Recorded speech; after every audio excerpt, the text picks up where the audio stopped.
ಯತ್ನಾಳ್ಗೆ show cause notice ಅನ್ನು ಕೊಡಲಾಗಿದ್ದು ವಿಜಯೇಂದ್ರ ಪ್ರತಿಕ್ರಿಯಿಸಿದ್ದಾರೆ. ಇನ್ನೂ 10 ದಿನ ಇದೆ, ನೋಡೋಣ ಅಂತ ರಿಯಾಕ್ಟ್ ಮಾಡಿದ್ದಾರೆ. ಎಲ್ಲರೂ ಪಕ್ಷದ ಚೌಕಟ್ಟಿನಲ್ಲಿ ಇರಬೇಕಾಗತ್ತೆ, ಒಗ್ಗಟ್ಟು ಶಿಸ್ತು ಕಾಪಾಡಿಕೊಳ್ಳುವುದು ಎಲ್ಲರಿಗೂ ಕೂಡ ಅನ್ವಯ ಆಗುವಂತಹ ನಿಯಮ ಅಂತ ಮಾಜಿ ಡಿಸಿಎಂ ಅಶ್ವಥ್ ನಾರಾಯಣ ಅವರು ಪ್ರತಿಕ್ರಿಯೆಯನ್ನು ಕೊಟ್ಟಿದ್ದಾರೆ.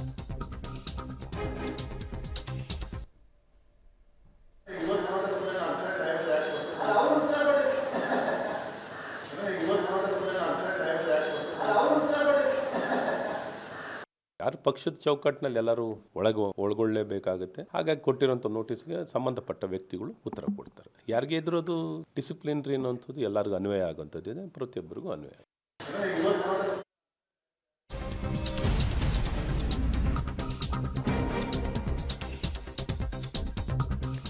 ಯತ್ನಾಳ್ಗೆ ಶೋಕಾಸ್ ನೋಟಿಸ್ ಅನ್ನು ಕೊಡಲಾಗಿದ್ದು ವಿಜಯೇಂದ್ರ ವಿರುದ್ಧ ಇದೀಗ ಯತ್ನಾಳ್ ಬಣ ಕಿಡಿಕಾರಿದೆ. ವಿಜಯೇಂದ್ರ ಪಾಪ ಸಣ್ಣ ಹುಡುಗ, ಈಗ ರಾಜ್ಯಾಧ್ಯಕ್ಷ ಸ್ಥಾನ ಬಿಟ್ಟುಕೊಡ್ಲಿ ಅಂತ ಸಲಹೆಯನ್ನು ಕೊಟ್ಟಿದ್ದಾರೆ ರಮೇಶ್ ಜಾರಕಿಹೊಳಿ ಮತ್ತು ವಿಜಯೇಂದ್ರಗೆ ಸಮನ್ವಯ ಕೊರತೆ ಇದೆ ಅಂತ ಕುಮಾರ್ ಬಂಗಾರಪ್ಪ ಅವರು ವಿಜಯೇಂದ್ರ ವಿರುದ್ಧವಾಗಿ ಮಾತನಾಡಿದ್ದಾರೆ.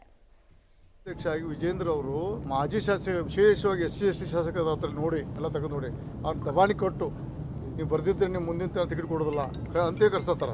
ನೀವೇ ನೋಡಿ ದಿಲ್ಲಿಗೆ ಹೋದ, ಒಂದ್ಸಲ ಇಲ್ಲ ಶಿವಮೊಗ್ಗ ಹೋದ, ಅವ್ನು ಸೀರಿಯಸ್ ಇಲ್ಲ, ಅವ್ನು ದಯವಿಟ್ಟು ಮನವಿ ಮಾಡ್ಕೋತಾನೆ, ಅವ್ನಿಗೆ ನೀಗೋದಿಲ್ಲ, ರಾಜ್ಯಾಧ್ಯಕ್ಷ ಬೇರೆ ಕೊಡೋದು ಒಳ್ಳೇದು. ಯಡಿಯೂರಪ್ಪರು ಹುಟ್ಟು ಹೋರಾಟಗಾರ, ಅವ್ರ ಧೂಳು ಸಹಿತ ಆಗೋದಿಲ್ಲ ವಿಜೇಂದ್ರ, ಅವ್ನಿಗೆ ಅದು ಹೊಂದೋದಿಲ್ಲ.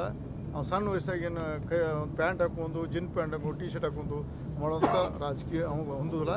ಮುಂದಿನ ಮತ್ತೊಂದು 4 ವರ್ಷ ಬಿಟ್ಟು ಬೇಕಾದ್ರೆ ಮತ್ತೆ ಸೀನಿಯರ್ ಬೇಕಾದ್ರೆ ಆಗಲಿ. ಈಗ ನಮ್ಮ ಪಕ್ಷದ ಒಳ್ಳೆ ವಾತಾವರಣ ಇದೆ, ಎಂಥ ವಾತಾವರಣದಾಗ ನಮ್ಮ 3 ಸೀಟ್ ಸೋತನ್ನು ನಾಚಿಕೆ ಪಡ್ಬೇಕು ನಾವು. ಅದು ಮತ್ತೆ ಏನಂತಾರೋ ನಮ್ಮಿಂದ ಸೋತದ್ದು ನಾಚಬೇಕು ಅವರು. ಅವ್ನು ಒಂದೇ ಸ್ಟೇಟ್ಮೆಂಟ್ ಇರ್ತೀವಿ ವಿಜೇಂದ್ರ ಅವ್ರದ್ದು ಏನಂತೆ, ನಾವು ಉಪಚುನಾವಣೆ ಭಾಳ ಸೀರಿಯಸ್ ತೊಗೊಂಡಿಲ್ಲ ಅಂತ ಅವರೇ ಕೊಟ್ಟಾರೆ. ಅಂದರೆ ಎಷ್ಟು ಬೇಜವಾಬ್ದಾರಿ ಅಧ್ಯಕ್ಷ. ನಮ್ಮ ಜಿಲ್ಲೆಗಳಲ್ಲೇ ನಮ್ಮನ್ನು ಯಾರು ಅವರು ಕೇಳಲಿಲ್ಲ, ಇವತ್ತಿನವರೆಗೂ ನಮ್ಮನ್ನು ಯಾವ ವಿಚಾರವಾಗೂ ಮಂಡಲದ ಸಮಸ್ಯೆಗಳಿಗೂ ಕೂಡ ಕೇಳಲಿಲ್ಲ, ಜಿಲ್ಲಾ ಸಮಸ್ಯೆಗಳು ಕೂಡ ಕೇಳ್ತಾ ಇಲ್ಲ, ರಾಜ್ಯದ ಸಮಸ್ಯೆಗಳಲ್ಲೂ ಕೂಡ ನಮ್ಮ ಪದಾಧಿಕಾರಿಗಳನ್ನು ಮಾಡತಕ್ಕಂಥ ಸಂದರ್ಭದಲ್ಲೂ ಕೂಡ ಅದು ಒಂಥರ ಒಂದು ಗುಂಪನ್ನೇ ಮಾಡ್ಕೊಂಡ್ರೆ ಹೊರತು ಅದನ್ನು ಯಾವುದೇ ರೀತಿಯಾಗಿ ಇದನ್ನು ಮಾಡ್ಕೊಂಡಿಲ್ಲ ಅಂಥೇಳಿ ನನಗನ್ನಿಸಿದೆ ವೈಯಕ್ತಿಕವಾಗಿ. ಹಾಗಾಗಿ ಅದು ಏನೋ ಒಂದು ಇನ್ನೂ ಕೂಡ ಆ ಒಂದು ಮೆಚುರಿಟಿ ಇನ್ನೂ ಅವರಿಗೆ ಬರಲಿಲ್ಲ ಅಂತೇಳಿ ಅನಿಸುತ್ತೆ.